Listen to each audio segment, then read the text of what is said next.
જે જનતાનો અવાજ બન્યા છે ને સત્યની વાત કરે છે એવા જ આમ આદમી પાર્ટીના ધારાસભ્ય જે જામજોધપુર સીટના હેમંતભાઈ ખવાને આપણે વિનંતી કરીએ કે પોતાનું વાત રજૂ કરે. જોરદાર તાળીઓથી વધાવીએ.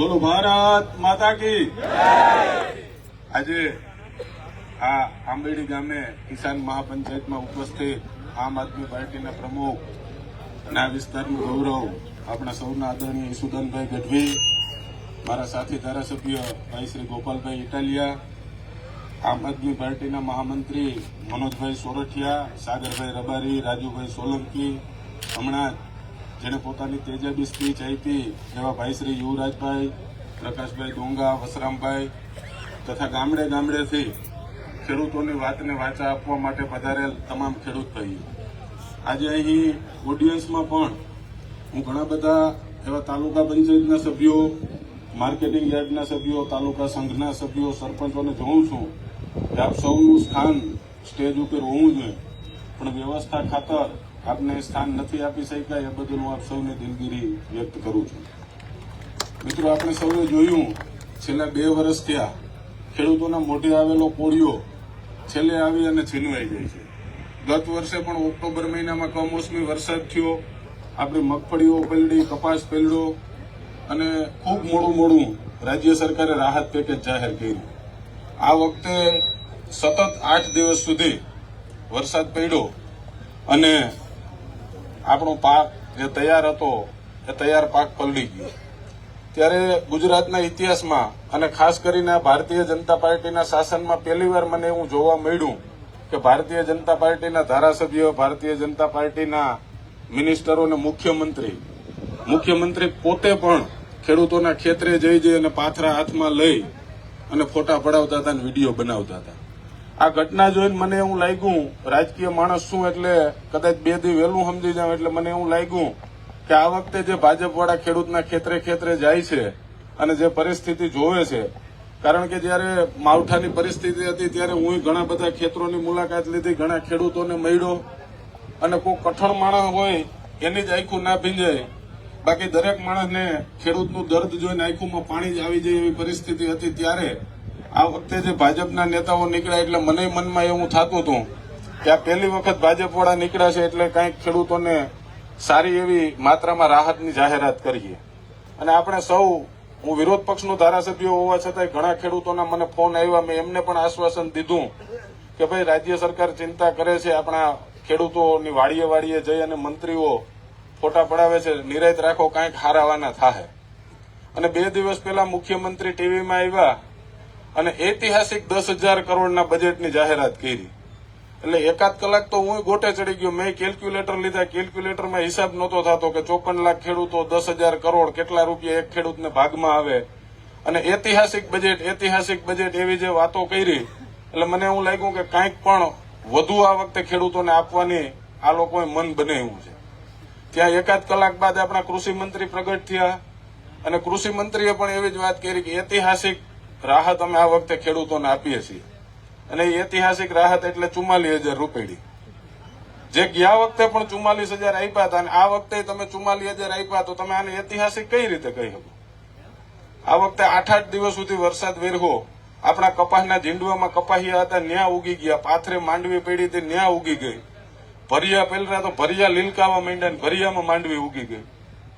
આ 44,000 રૂપિયામાં તમારે ભેંસનું એક વર્ષનું છે ને ભૂકાના પૈસા ના થાય. ઐતિહાસિક બજેટ કેને કહેવાય જો આપણા કૃષિ મંત્રીને ખબર ના પડતી હોય તો હું એના મંચના માધ્યમથી કહું છું કે તમારે બીજો કોઈ અભ્યાસ કરવાની જરૂર નહોતી. તમે પંજાબ સરકારે જે રાહત પેકેજ આપ્યું ને એનો અભ્યાસ કર્યો હોત તો પણ તમને ખ્યાલ આવત. આ જ વર્ષમાં પંજાબમાં પણ અતિવૃષ્ટિ થઈ, પંજાબના ખેડૂતોને હેક્ટર દીઠ 50,000 રૂપિયા ન્યાની આમ આદમી પાર્ટીની સરકારે સહાય જાહેર કરી અને 2 હેક્ટરની મર્યાદામાં આપી, એટલે એક ખેડૂતને 1 લાખ રૂપિયાની સહાય પંજાબમાં આમ આદમી પાર્ટીની સરકારે આપી. ખેડૂતોને આપી એટલું જ નહીં, પણ ખેડૂતોના ખેતરમાં કામ કરતા ખેત મજૂરોને 7,200 રૂપિયાની સહાય પંજાબની આમ આદમી પાર્ટીની સરકારે આપી.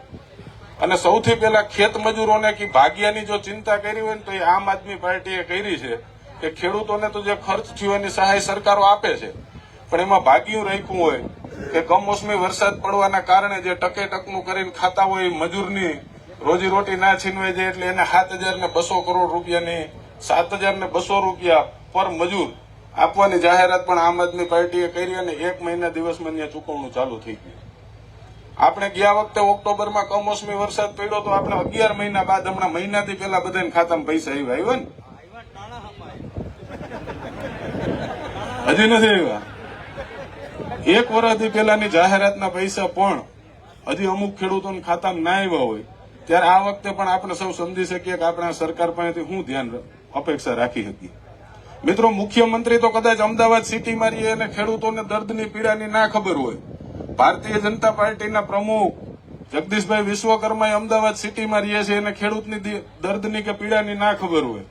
આપણા નાયબ મુખ્યમંત્રી છે એ સુરત સિટીમાં રહીએ છે, એને કદાચ ખેડૂતની પીડા નહીં દેખાણી હોય કે નહીં ખબર પડી હોય. પણ મને દુઃખ તો એ વાતનું થાય છે કે આપણા કૃષિ મંત્રી છે એ ખેડૂતના દીકરા છે, એનામાં એટલી અકલ નહીં હોય કે આવું પેકેજ છે આને મામૂલી પેકેજ કહેવાય, ઐતિહાસિક ના કહેવાય. કદાચ મુખ્યમંત્રી, નાયબ મુખ્યમંત્રી કે પાર્ટીના પ્રમુખને ખેડૂતોના મત ધારાસભ્ય બનવા માટે નહીં જોતા હોય, પણ કૃષિ મંત્રીએ કદાચ એ વાત ભૂલી ગયા છે કે ભાવનગરમાં ખેડૂતોના મત લઈને જ તમે કૃષિ મંત્રીની ખુરશી સુધી પહોંચ્યા છો. આપણે છેલ્લા ઘણા સમયથી આ જોઈ છીએ અને 25 વર્ષથી તો સતત જે યુવાન મિત્રો છે એમ કે ગુજરાત આપણું નંબર 1 છે. આપણે બધા સાંભળ્યું ને, અવારનવાર છાપામાં જાહેરાતો આવે કે ગુજરાત નંબર 1 છે. હું આ મંચના માધ્યમથી પૂછવા માંગુ છું, હમણાં 2 વર્ષ પહેલા કેન્દ્ર સરકાર, ભારતીય જનતા પાર્ટીની કેન્દ્ર સરકારે એક રિપોર્ટ જાહેર કર્યો એગ્રીકલ્ચર ડિપાર્ટમેન્ટનો, અને એ રિપોર્ટમાં એને એવું કીધું, હલો ભાઈ આમ આદમી વાળા છે ને માઇક વાળા, જરાક આ તપાસ કરજો રામજીભાઈ. હે માઇક વાળા ભાઈ ની જરાક તપાસ કરજો ભાઈ. એટલે મેં જેમ કીધું એમ કે ખેડૂતોને જે અન્યાય થઈ રહ્યો છે અને આપણે સતત 25 વર્ષથી વાત સાંભળતા આવીએ છીએ કે અમારું ગુજરાત નંબર 1 છે, તો હમણાં 2 વર્ષ પહેલા કેન્દ્ર સરકારે એક રિપોર્ટ જાહેર કર્યો અને રિપોર્ટમાં સ્પષ્ટ એવું કહેવામાં આવ્યું કે ગુજરાતના ખેડૂતોની ઉપર જે દેણું છે એ બિહાર, ઓરિસ્સા અને તેલંગાણા જેવા પછાત રાજ્યો કરતા પણ ગુજરાતના ખેડૂત ઉપર દેવું વધારે છે. મિત્રો, આવી અનેક સમસ્યાઓ છે અને આ સમસ્યાઓના મૂળમાં હોય તો જે ગુજરાત સરકાર બજેટ બનાવે એ બજેટ હું છેલ્લા 3 વર્ષથી ધારાસભ્ય થયા બાદ વિધાનસભામાં જોતો આવું છું કે બજેટમાં રાજ્ય સરકાર 100 રૂપિયાનો ખર્ચ કરે ને ગોપાલભાઈ, એ 100 રૂપિયામાંથી માત્ર 4.5 રૂપિયા ખેડૂતો પાછળ વાપરે છે. અને પંજાબમાં જે આમ આદમી પાર્ટીની સરકાર છે એના બજેટમાં 100 રૂપિયાનો ખર્ચ પંજાબ સરકાર કરે ને ત્યારે 10 રૂપિયા એ ખેડૂત પાછળ વાપરે છે, એટલે ત્યાં 50,000 રૂપિયા પર હેક્ટર સહાય આમ આદમી પાર્ટીની પંજાબ સરકારે આપી છે. તો મિત્રો, હું આપ સૌને પૂછવા માંગુ છું કે હવે આ સરકાર બદલવી જોઈએ એવું તમને નથી લાગતું? અવાજ જરાક આમ આજુબાજુ તાલુકામાં સંભળાય એવી રીતે કયો. તો આજે આપણે સૌ સંકલ્પ લઈએ કે આગામી સમયની અંદર જયારે જિલ્લા તાલુકાઓની અને મહાનગરપાલિકાઓની ચૂંટણી થાય ત્યારે ખેડૂત વિરોધી તાનાશાહી ભાજપને એની શાન ઠેકાણે લઈ આવવા માટે થઈ અને આમ આદમી પાર્ટીને આપણે જિલ્લા તાલુકા પૂરતું 2 વર્ષ પૂરતું તમે એમને સત્તાનું સુકાન આપો. મને વિશ્વાસ છે કે જેમ પંજાબમાં ખેડૂતોના પડખે આમ આદમી પાર્ટી ઉભી છે એવી જ રીતે ગુજરાતના ખેડૂતોના પડખે ઉભીને આપણા જે વર્ષો જૂની પડતર માગણીઓ છે એ તમામ માગણીઓ સંતોષાય એ રીતનું કામ કરશે. વિશેષમાં કઈ વાત ના કરતા વિરમું છું. જય હિન્દ, જય ભારત.